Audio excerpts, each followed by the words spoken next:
Welcome sa Hindi Masyadong Late After Service Fellowship. Ay, episode 46. We are exclusive on Spotify and you can also watch us on YouTube. I'm Brother Michael. Ako nga po pala si Brother Joseph. Ako si Brother John. Ako po si Len. At ako po si Brother God. Hey. Musta Kuya God?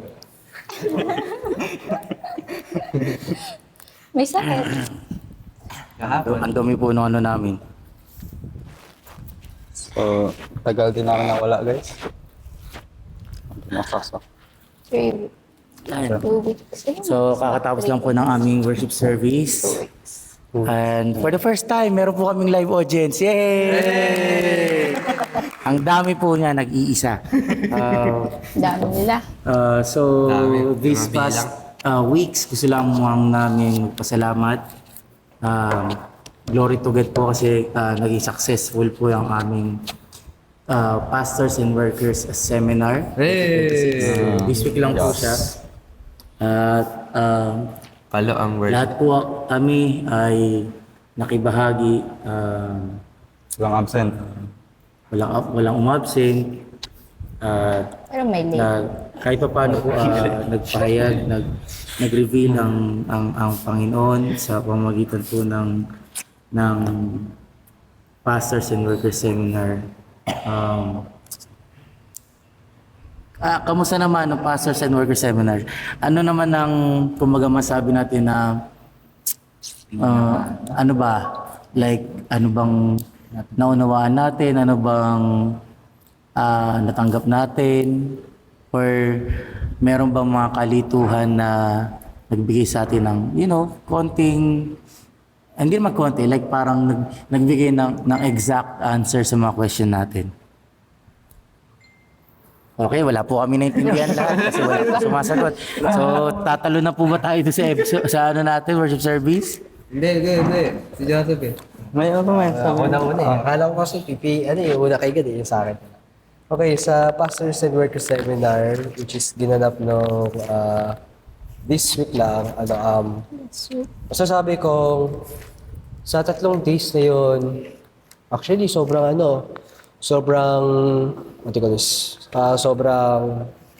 malalim yung mga pag-aaral namin. Not only malalim, pero super detailed siya. Detailed in a way na maka-question mo yung sarili, maka-question mo na ganun ba talaga yun? Na maisip mo na yung mga questions na hindi mo maisip na matatanong mo.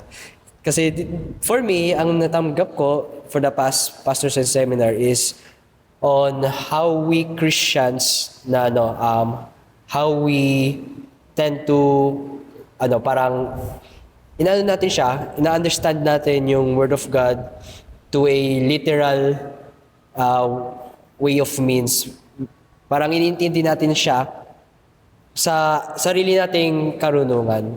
And nung habang nagtuturo ng aming mga pastors, actually, kahit yung sa mga pastors rin namin, sila rin na medyo rin sila.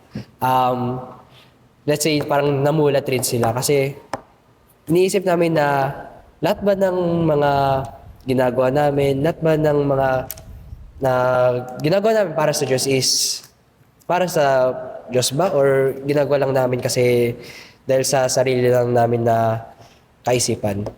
Dumating sa isip ko habang nasa pastor seminar na ang dami kong natutunan, especially kasi muna na sa first day is pinag-aralan about sa tabernakulo. And sa pinaka-last day is pinag-aralan naman tungkol about sa marriage. Sobrang actually makikita mo parang ang laki ng ng talon from the tabernacle to marriage. Pero through the help of our pastor, our head pastor, somewhat naging smooth naman yung flow. And masasabi ko na, yes, kahit ako na ako nun, I could say na maybe there are things na hindi ko naunawaan kasi nga sobrang lalim. Pero masasabi ko na somewhat may mga natutunan naman ako. So, ayun. I guess it's my turn. So, sa akin naman, to be honest, in the past 3 days, grabe kasi as in na-filled kami nun with the Word of God from morning hanggang sa gabi. At patuloy lang kami. So, tatlong ano siya kasi, tatlong beses nag-sermon sila sa isang araw. So, usually every morning, tapos afternoon, tapos sa evenings for the past 3 days na yun. And I can say, kahit na, tawag ito, ganun yung time na in-spend namin during those hours. Hindi ko masabi na fully grasp ko yung salita, but I believe by the Holy Spirit, I will eventually. Kasi yung mga tinuro na to, grabe bagong revelation dito sa atin kung i-compare natin to sa mga preachings from the past. So, masasabi ko rin na yung teachings na to is more focused on the Bible itself. Kasi yung may mga details doon na hindi natin alam, sobrang obvious na niya, but sometimes you just disregard it, di ba? Katulad ng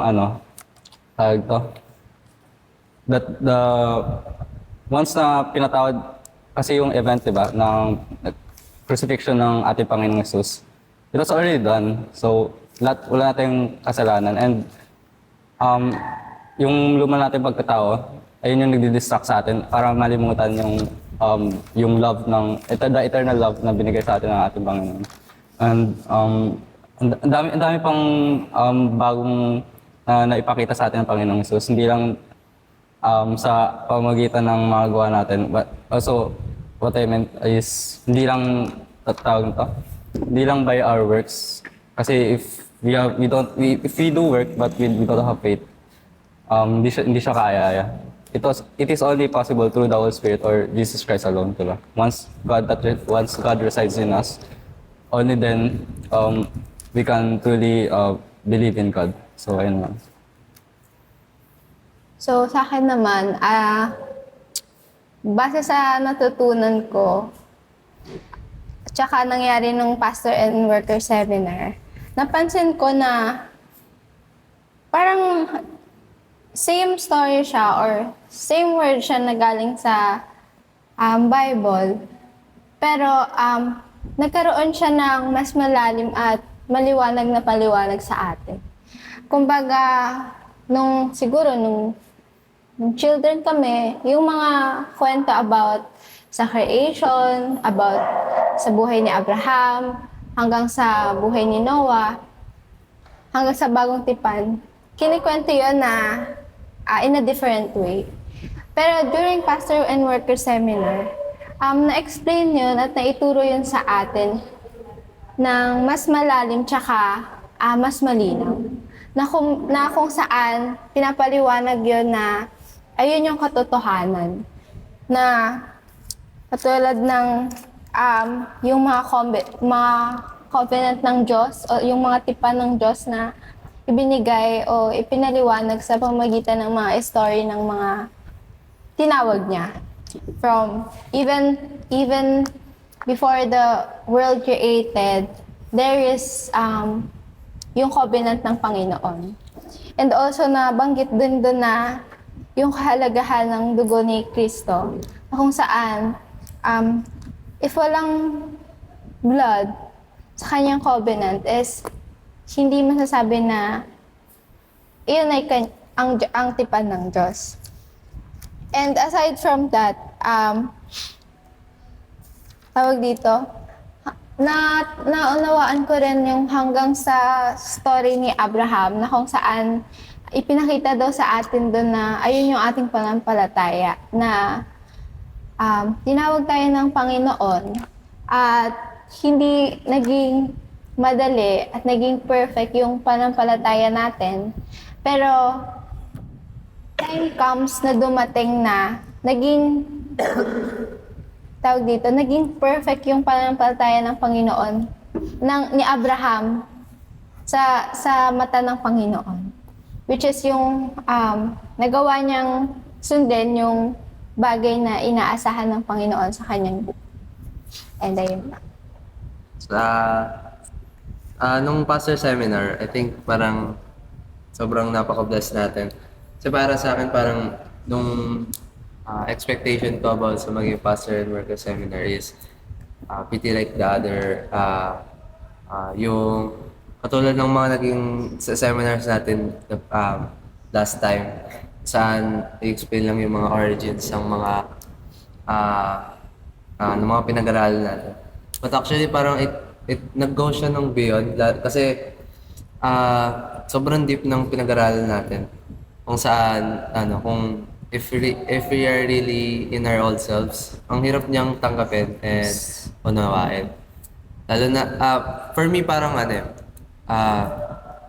parang nag-focus siya sa biyaya ng ating Panginoon kaysa parang makita mo yung sarili, kaysa parang i-judge mo yung sarili mo. Sobrang siya pag nakikinig ka, lalo na if you have your old self, parang yun na, sasabihin mong parang tag dito, hindi ka deserve dun sa sinasabi ng Panginoon. Or parang totoo ba ito yung sinasabi ng Panginoon? Diba? So, para sa akin na-testing ako doon ng Passion Workers Seminar. Lalo na just knowing the two types of sin, diba? Na Yes. the sin that leads to death and the sin that doesn't leads to death. Yun pa lang doon lang din tayo mag-focus Kasi ang daming Christian na katulad kanina na they judge themselves easily, lalo na sa mga ginagawa nila, 'di ba? Pero grabe yung status natin, or grabe yung tinanggap natin just by receiving the word of God. Tulad ng sabi kanina, 'di ba, na we already became the children of God. Parang kapantay sa Diyos. And really siya 'di ba? Ang hirap niya tanggapin. But parang kung nakinig ka ng Passion Workers Seminar, diba? It's not hindi siya malabo. So it's really clear, diba? And parang na-focus talaga siya by Jesus Christ. Laging sinasabi ng ating pastor nung seminar is only through Jesus Christ. Kung saan parang bawal mo alisin si Jesus Christ equation, diba? Kaya we will understand, lalo na sa mga katim ko na dito sa praise and worship team, na really, kahit anong gawin natin, na parang pagsamba or galing ng practices natin sa worship service, without the Word of God or without Jesus Christ, parang wala lang rin. Yes. Parang we can buhos natin yung time natin sa pagpa-practice. But kung wala doon yung pagsisik natin sa Word of God, parang ang pangit nun, diba? Parang mas maganda pa rin yung pagnilayan natin yung Word of God kaysa sa parang kaya nga you will understand sinabi ni Pastor na mas maganda talaga na wag muna maglingkod. Parang i-ready mo muna yung sarili kasi pag naglingkod ka kasi na hindi prepared diba? Parang imbis na you will serve Him through Jesus Christ, you will serve Him by yourself lang. Kaya parang kailangan natin unawain yung Word of God, katulad ng sinabi nung seminar.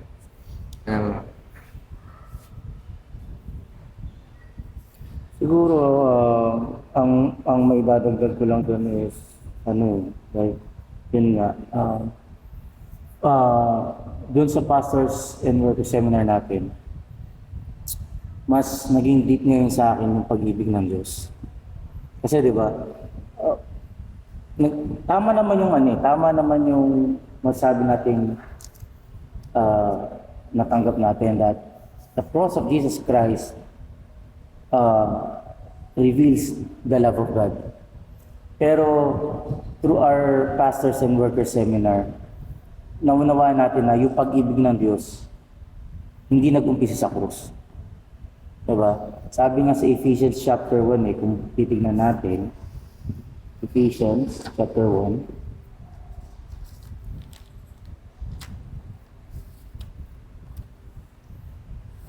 verse 2 up to 5. Basahin natin. Sabi dito, Ephesians chapter 1 verse 2 up to 5. Sumaininawa ang biyaya at kapayapaang mula sa Diyos na ating Ama at sa Panginoong Hesukristo.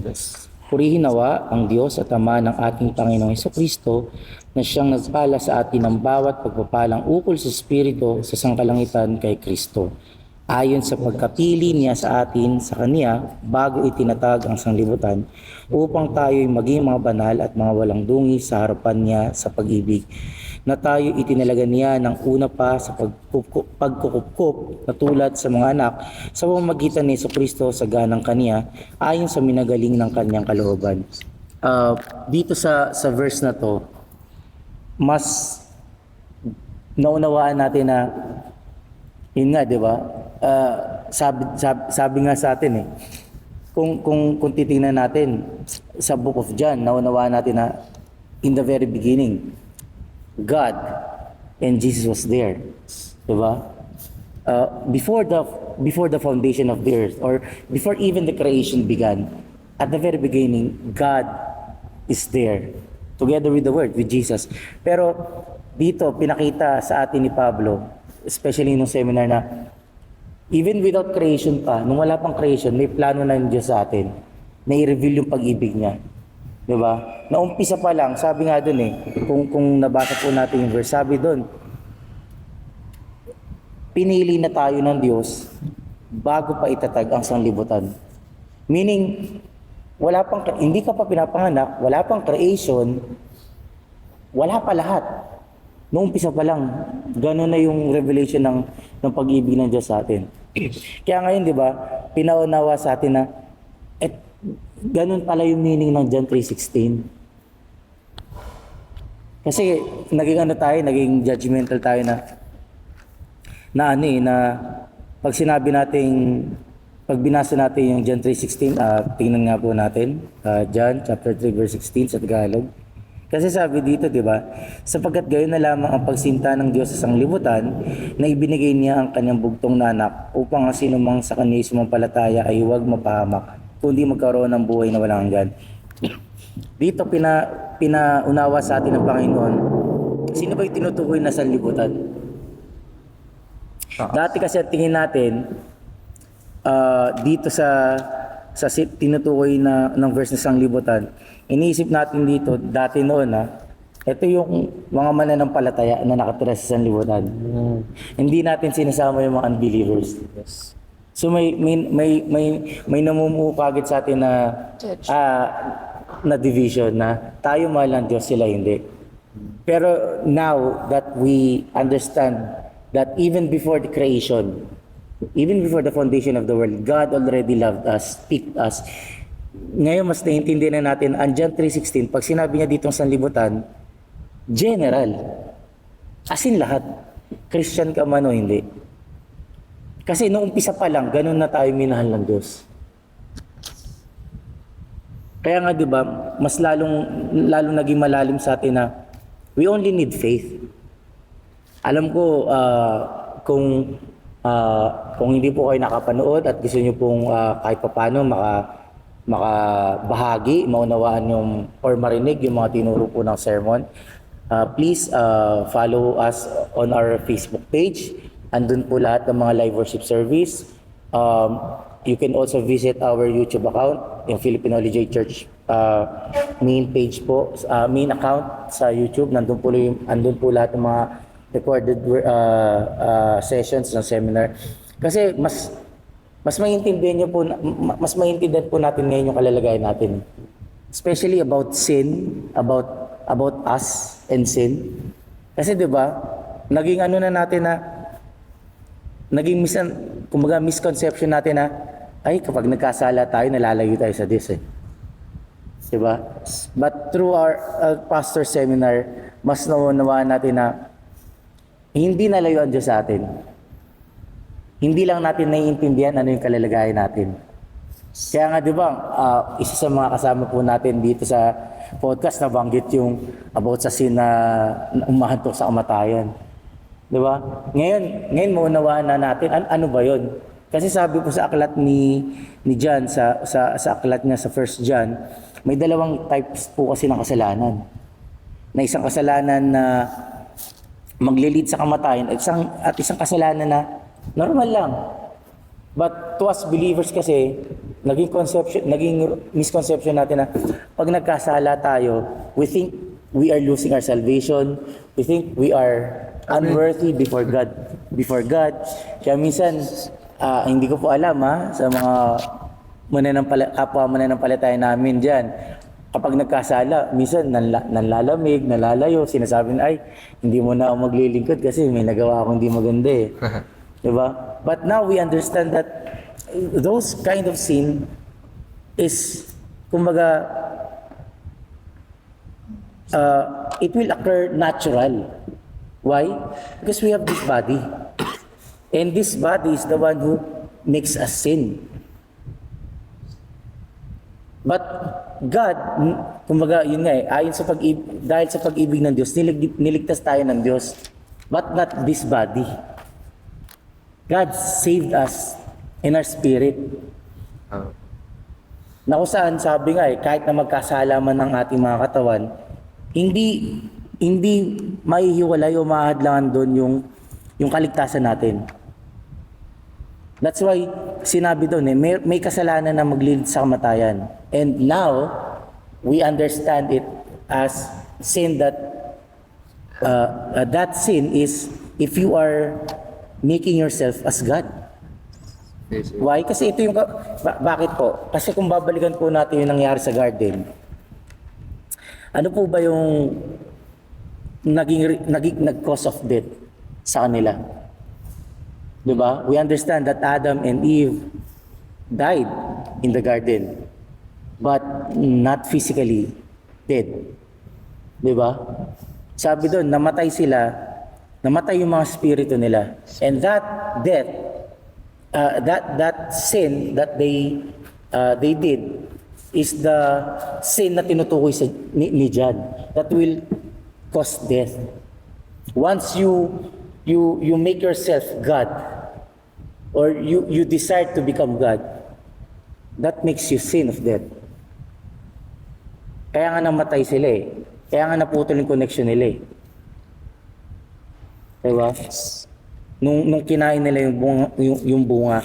And that is the reason why some of us, minsan nagkakaroon tayo ng, yun nga that kind of mind, like Adam and Eve, that instead na before they sin, Adam is only trusting God, fully trusting God, everything to God.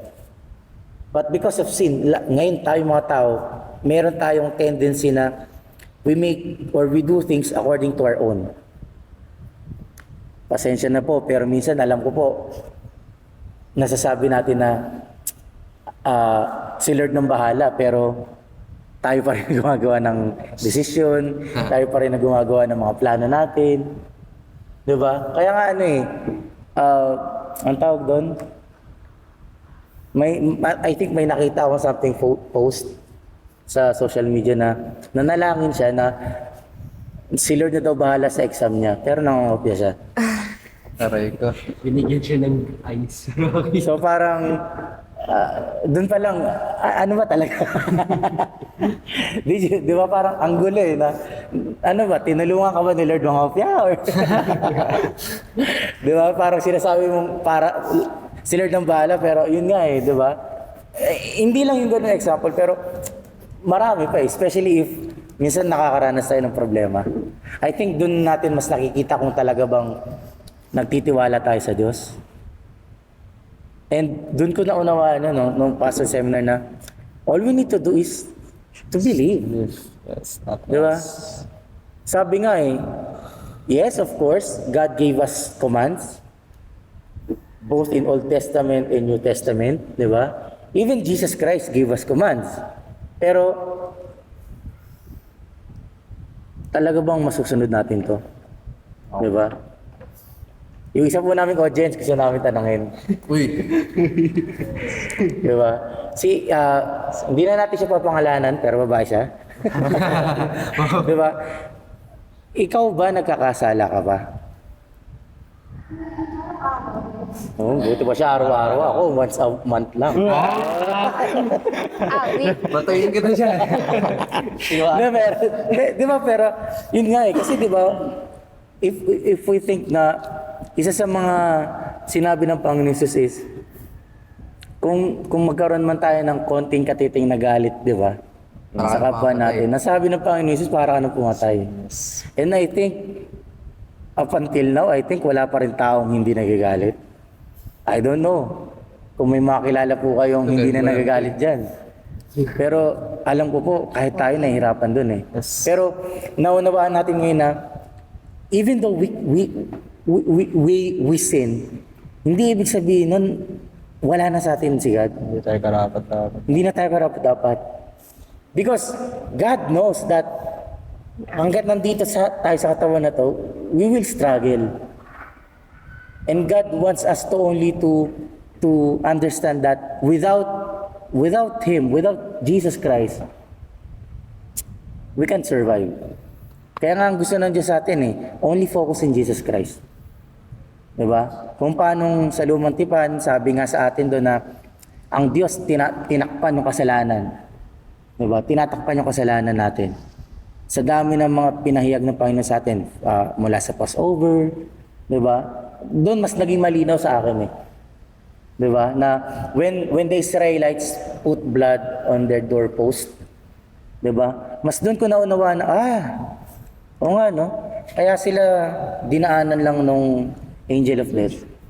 Pero hindi ibig sabihin na yung nasa loob ng bahay, wala nang kasalanan.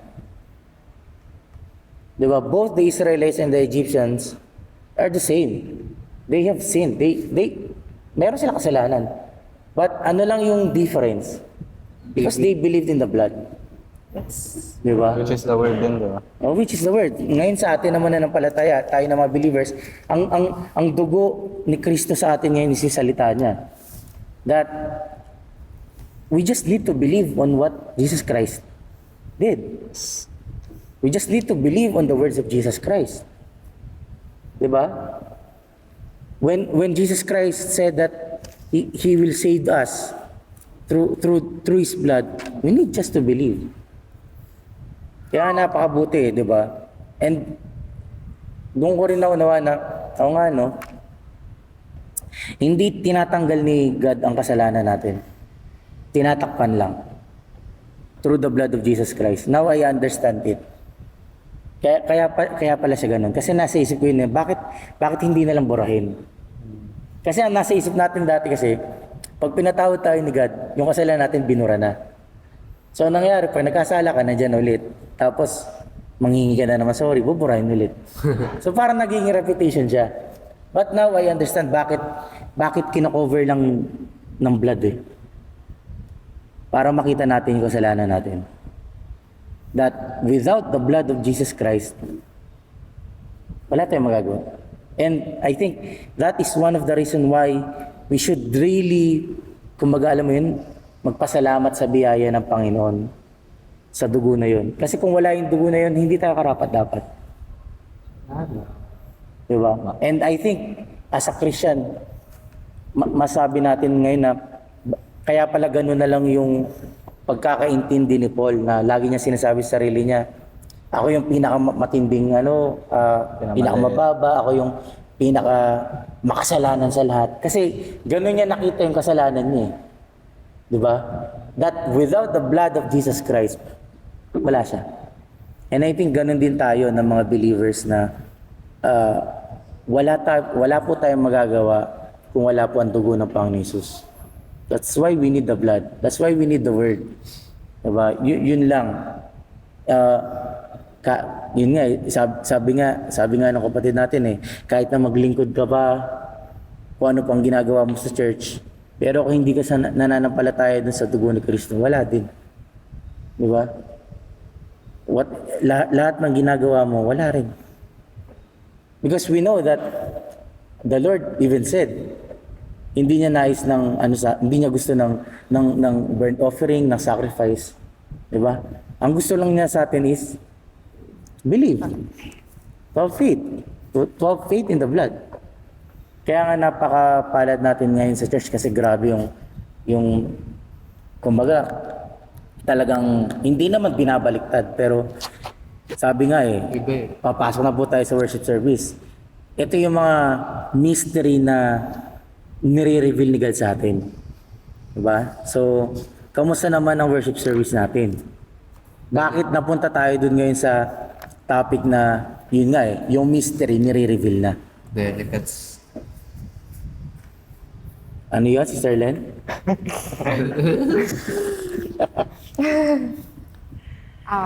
Sige po, basahin po natin ang Ephesians chapter 3, verse 1 to 3. Ang lakas ko ng volume, hindi ko marinig. Ephesians 3, verse 1 to 3. For this cause, I, Paul, I am the prisoner of Christ Jesus on behalf of you Gentiles. If it is so that you have heard the administration of that grace of God which was given me toward you, how that by revelation the mystery was made known to me as I wrote before in few words. So, itong tinuro sa atin was the letter of Paul na kung saan nabanggit sa atin na sinusulat niya to habang nasa bilangguan siya or nasa jail siya. Nabanggit din sa atin na even na meron siyang chains or meron nakalagay sa kanya na nagpipigil sa paggawa ng mga bagay para sa Panginoon, is patuloy niya pa rin iniisip yung mga bagay o yung mga plano ng kalooban ng Panginoon. Especially itong mystery na ibinigay sa pamamagitan niya at binigay niya sa atin sa pamamagitan ng kanyang mga sinulat or So, mga ano nga yung mystery? So, yung mystery is, first is, naging prisoner siya with the purpose. Na kung saan, tawag dito, kahit na yung past niya is malayo sa qualifications or qualification na inaasahan natin, is nagamit pa rin siya ng Panginoon para sa mga misteryo ng Panginoon. Through Paul kasi, yung mga salita ng Panginoon ay nabahagi din sa ating mga Gentiles. So, through Paul, nabigay sa kanya yung mga misteryo ng Panginoon or mga misteryo sa salita ng Panginoon by the revelation. So, itong yung mga misteryo na naituro sa atin o yung mga nabanggit kanina at mga nakaraang tinuro sa atin is before it was hidden to us. At katulad nga ng sinabi nyo, ito ay ni-revealed sa atin in a deeper way na kung saan makikita natin yung kadakilaan ng Diyos at yung pag-ibig niya sa ating mga buhay, kahit na tayo ay mga hentil. So, because of His mystery,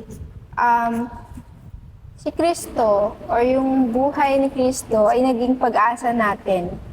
So, basahin natin sa Colossians chapter 1 verse 26 to 27. The mystery which has been hidden for ages and generations, but now it have been revealed to His saints, to whom God was pleased to make known what are the riches of the glory of this mystery among Gentiles, which is Christ in you, the hope of the glory. So, it means na kahit na yung salita ng Panginoon o yung kalooban ng Panginoon is napaka-misteryo noon. Pero ngayon, it was, parang it was easily understood by us to the words of Paul because of Christ did. And because of Christ did, He became the hope of us. So second is, the mystery revealed one new family. Ano yun? Ano naman yung brother dyan?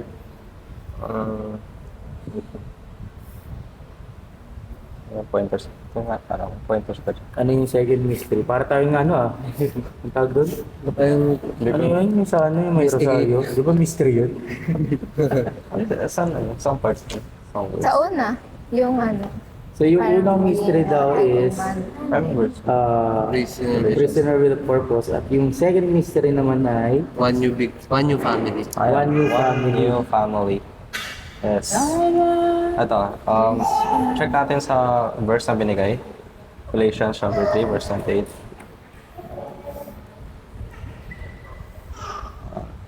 So, nasa dito.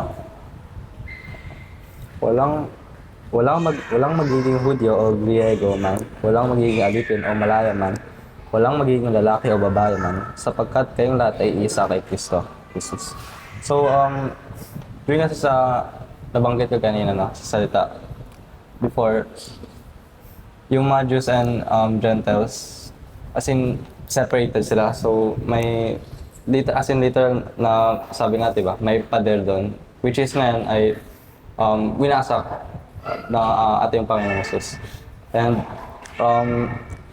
ang nire-represent din kasi ganyan ng Jews and Gentiles, diba? Yung Jews, yung mga Jews, sila yung mga bayan ng ating Panginoon Jesus, while the Gentiles, sila yung mga parang sabihin na outcast or yung mga unbelievers na hindi nanampalataya. And kagaya na we believe, diba, that kaya nga sinabi kaya na sa verse na binasa natin, which is sa John 3:16, that he came for this world. So, ibig sabihin, that all. So, neither Jews or Gentiles, diba, ngayon na sila yung pader, we are one Christ. Because we believe that His grace is for everyone, diba? Walang bawas, walang dagdag. We are all equal, especially in His grace, diba? Ito, basa pa tayo ng more verse about sa Jews and Gentiles. Diba? Ephesians chapter 2, verse 14. Check natin. Masulat ito. Sapagkat siya ang ating kapayapaan na kanyang pinag-isa ang dalawa at iginiba ang pader na sakit na nagpapahiwalay. So, this just resembles that lahat ng nabibilang kay Jesus, no matter what, di ba? Maging makasalanan, di makasalanan, Jews or Gentiles, sa mata ng ating Panginoong Jesus, we are all one, di ba? Equal, di ba? No matter what we do, di ba? As long, di ba? Kasi sabi na, once that we receive the word, kung sa first preaching, di ba? Nung very first part ng preaching natin, lahat na tumanggap ng word is already the children of God, di ba? If you believe the word with faith, if you believe the blood with faith. So, ayun lang naman for me. Sa mystery. So, meron pa bang mystery na ni-reveal si Paul sa atin, Brother God? The third mystery. Yung ano yun yung God's wisdom is on display on Christ. So God's goal is, sabi kanina, diba? God's goal through the church, show His mercy, manifold wisdom to rulers and authorities in heavenly places. So basahin natin yung Romans chapter 8, verse 38. Sabi dito, for I am persuaded that neither death, nor life, nor angels, nor principalities, nor power, nor things present, nor things to come, nor height, nor depth, nor any other creatures shall be able to separate us from the love of God, which is in Christ Jesus, our Lord. Parang, as the world divided, diba? As the world wall that is dividing us to each other was broken. It is also the wall na nag-separate us to our God. Since diba, it's in Romans na we all fall short into the glory of God. But because of God's love, there is Jesus Christ na parang yung naglapit sa atin para sa ating Panginoon. Kaya sabi doon, nothing can separate us to God because of God's love. Right? hindi tayo makakalapit sa ating Panginoon without Jesus Christ. Diba? So, hindi lang tayo naging one as a family. But also, katulad sabi doon, we have that confidence na to approach God because of His grace to us. Diba? Sabi pa doon sa Ephesians 10:3, 3:10. Sabi doon, to the intent that now unto the principalities and powers in heavenly places might be known by the church the manifold wisdom of God. So Paul is saying God's wisdom is not one note, it's creative, layered. Diba? So makikita natin na para it is revealed unto us. Kaya napakapalad natin as a church na hindi tao yung nag-reveal sa atin. I mean, hindi tao salita ng tao yung nire-reveal sa atin, but salita ng ating Panginoong Diyos.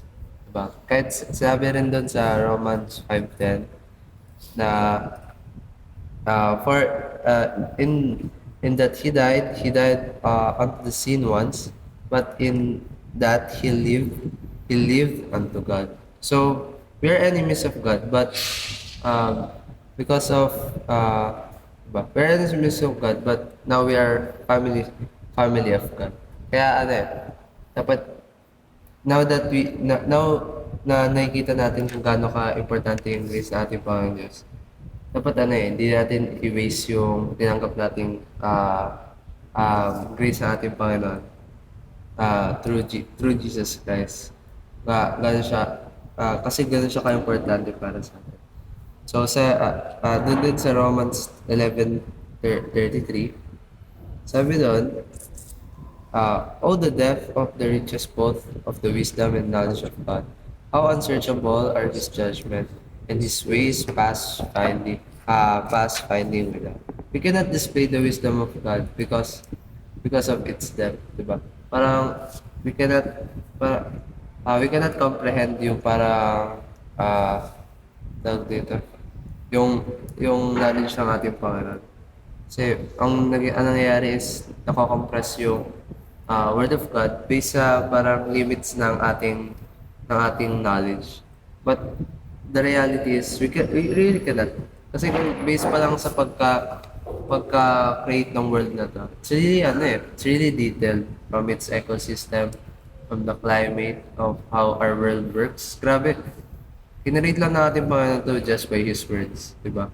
Ba't tayo kailangan pa natin pag-aralan kung how it works?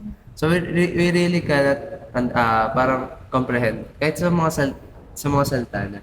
Kaya sa love niya, we cannot box it out na ganito lang yung love niya. We are really blessed to be part of the family, or parang to be part of the children of God. That's why it's not simple being part of the church. Sa pangatlong mystery. May madadagdag ka ba, Sir? Yun yung madadagdag ko lang dun sa mga sinabi ng aking mga kasama. Tulad ng sinabi ni God na mahirap talaga i-comprehend ang Word of God. Like nang sinabi ko rin, we tend to understand kung ano yung mga naunawaan natin. And as our pastor has said, na dapat hindi natin inunawa yung mga salita na ating natatanggap as word of men, but as word of God.